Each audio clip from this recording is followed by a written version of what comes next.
O Evangelho em 3 minutos, com Mário Persona. Moisés surge no livro de Êxodo como uma figura de Jesus, o libertador do seu povo do jugo de Satanás. Se você lê os evangelhos, deve se lembrar de que o rei Herodes mandou matar os meninos na tentativa de livrar-se de Jesus. A mesma estratégia usada por Satanás ao inspirar Faraó a eliminar os meninos hebreus. Mas Moisés escapou da morte e mais tarde nós o encontramos casando-se com Zípora, uma mulher gentia cujo nome significa passarinha, algo pequeno e insignificante. Paulo também descreveu a igreja, a noiva de Cristo, como insignificante aos olhos do mundo. Irmãos, pensem no que vocês eram quando foram chamados.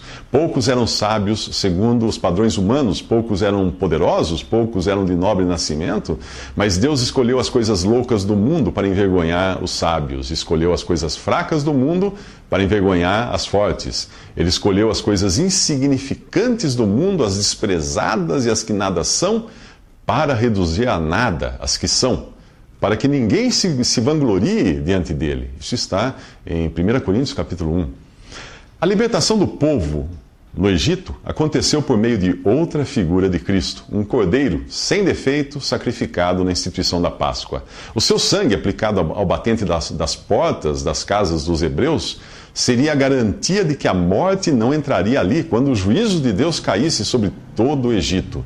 Depois, em outra figura representando o crente associado a Cristo em sua morte, nós vemos os hebreus passando pelo fundo do mar, um lugar de morte, e saindo triunfantes e salvos do outro lado.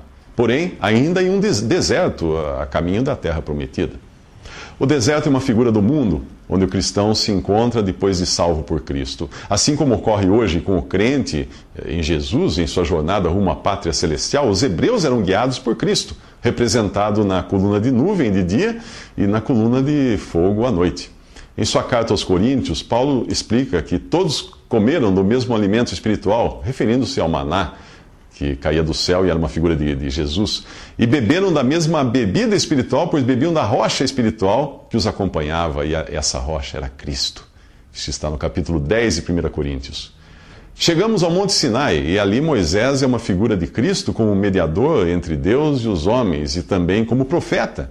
Em Deuteronômio, Deus disse a Moisés, referindo-se a Jesus: levantarei do meio de seus irmãos um profeta, como você, porei minhas palavras na sua boca, e ele lhes dirá tudo o que eu lhe ordenar.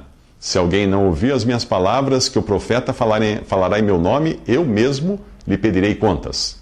Deuteronômio 18, 18. E no Evangelho João diz assim, no Evangelho de João: quem me rejeitar a mim e não receber as minhas palavras, já tem quem o julgue. A palavra que tenho pregado, essa há de julgar no último dia. Nos próximos 3 minutos, Moisés fica 40 dias ouvindo falar de Jesus. Visite 3minutos.net. Dúvidas? Visite respondi.com.br.